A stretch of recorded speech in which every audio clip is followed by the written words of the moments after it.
Biasanya ruat itu untuk mendoakan keselamatan desa. Namun ruat kali ini yang diminta Nenek Rumini menolak bala yang terjadi di desa. Akibat ulah penunggu kali mati. Kamu tahu artinya menolak bala? Menolak bala dengan arti yang singkat menolak apa yang dilakukan penunggu sungai itu. Nenekmu sudah terlanjur marah apa yang dilakukan oleh penunggu sungai itu. Karena nenekmu tahu selama nenekmu di sana, desa ini sudah diambil 4 nyawa sama penunggu sungai itu. Akhirnya nenekmu memutuskan untuk mencoba melawan penunggu sungai Kalimati itu. Ujar Pak Ustadz Shobirin.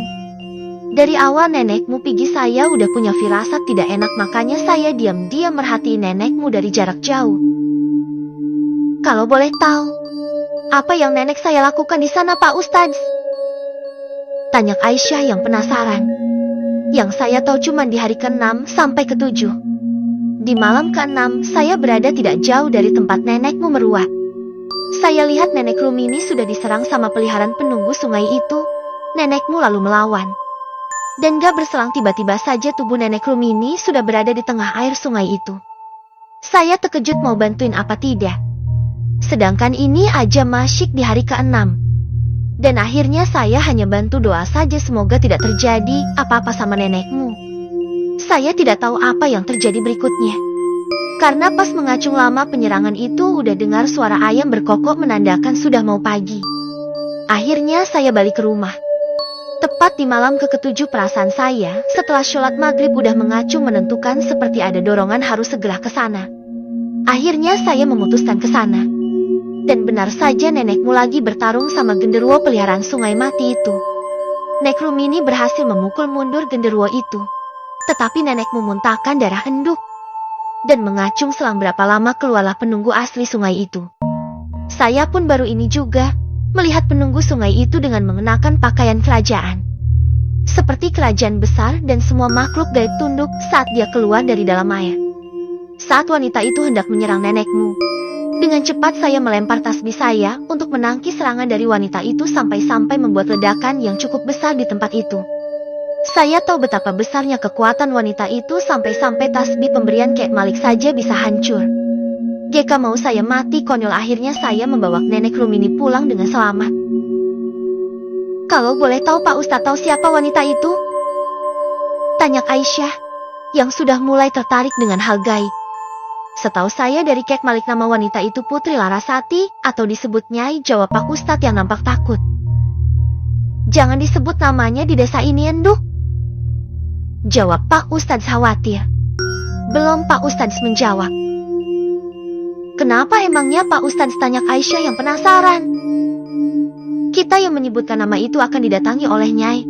Entah itu dalam mimpi ataupun secara langsung timpa Nenek Rumini yang keluar dari kamarnya. Nenek, ucap Aisyah yang kaget melihat Nenek Rumini udah sembuh dan bisa berjalan. Sangat di luar nurul manusia. Aisyah ingin bertanya-bertanya tetapi ia ngantuk kali. Dan tiba-tiba saja lampu berkedip seperti ada yang mainin. Dia di sini, ucap Nenek Rumini yang bikin Pak Ustadz Shobirin dan Aisyah ketakutan. Tidak usah takut Pak Ustadz, semua baik-baik saja, mereka hanya memata-matai apa rencanaku selanjutnya, tutur Nenek Rumini. Ya udah sana tidur enduk, udah jam berapa ini, pinta Nenek Rumini. Iya Nenek, ucap Aisyah lalu masuk ke dalam kamar. Terima kasih banyak Pak Ustadz sudah menolong saya, ucap Nenek Rumini yang memang sangat bersyukur kali masyik ada yang membantu dengan ilmu yang memumpuni. Nah Nenek, tidak apa-apa. Sudah tugas saya membantu keluarga Kek Malik, jawab Pak Ustadz yang mau pulang. Saya pulang dulu ya Nenek, Ustadz Shobirin. Iya hati-hati, terima kasih lagi Pak Ustadz. Keesokan harinya, kini Syaif sudah diizinkan masuk ke desa untuk mendata warga yang ada di desa Lintang. Karena Nenek Rumini sudah pulang dari meruatnya. Dan untuk sekarang Syaif tinggal di rumah kontrakan peninggalan Kek Malik yang berada di luar desa. Biasanya Syaif memasuki desa melalui ojek Kang Aziz sampai di Gapura. Dan hari ini ia udah mulai beraktivitas seperti mendata warga satu persatu. Permisi Bu, maaf mengganggu, ucap Syaif kepada wanita cantik yang wajahnya bersinar tanpa ada komedo ataupun bopeng-bopeng di wajahnya. Wanita yang mengenakan batik kebaya seperti zaman dulu memiliki rambut yang diurai ke bawah.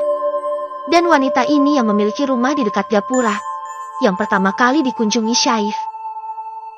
Maaf, nama ibu siapa ya? Biar saya cek list di sini untuk data penelitian. Tanya Syaif. Putri Larasati, ucap Nyai dengan lantangnya tanpa bersalah. Tidak ada ya mas, ucap putri kerjaan itu melihat tingkah Syaif yang mencari namanya. Iya bu, maaf nama ibu tidak ada di dalam berkas saya. Mungkin kurang lengkap data saya. Biar saya tulis aja di bawah nama ibu. Setelah itu nanti saya laporkan ke kepala desa. Umpan Syaif. Masnya mengacung takut apa masuk ke desa ini, tanya putri kerajaan itu. Takut kenapa ya bu, tanya Syaif dengan perasaan aneh. Pasalnya ia sudah bosan selalu mendapatkan pertanyaan seperti ini lagi. Lalu Syaif dipersilahkan untuk minum kopi yang dibuatkan Putri Larasati. Kok rasanya beda ya bu, tanya Syaif saat menyeruput kopinya. Beda bagaimana mas, tanya balik Putri Larasati. Beda aja bu, rasanya tidak terlalu pahit dan tidak terlalu manis. Rasanya hambar tapi wanginya luar biasa, ujar Syaif. Mungkin sudah lama mas saya menyimpan bubuk kopi itu, ucap Putri Larasati. Gak lama dari kediaman wanita itu, Syaif langsung melanjutkan lagi perjalanan. Namun saat ingin ke rumah berikutnya, perasaan Syaif jadi tidak enak. Rasanya ingin sekali jumpai kepala desa dan nenek Rumini menanyakan nama wanita tadi. Akhirnya Syaif memutuskan ke rumah Pak Kades terlebih dahulu. Tok, assalamualaikum Pak Kades, ucap salam Syaif. Waalaikumsalam nak, Syaif udah lama tidak datang ke desa, jawab Pak Kades sambil berbincang. Iya Pak Kades, karena belum diizini sama nenek Rumini. Karena nenek Rumini sudah kembali, waktunya saya bertugas lagi, ucap Syaif. Oh iya Pak Kades, saya mau nanya tentang wanita yang bernama Putri Larasati, tanya Syaif kepada Pak Kades.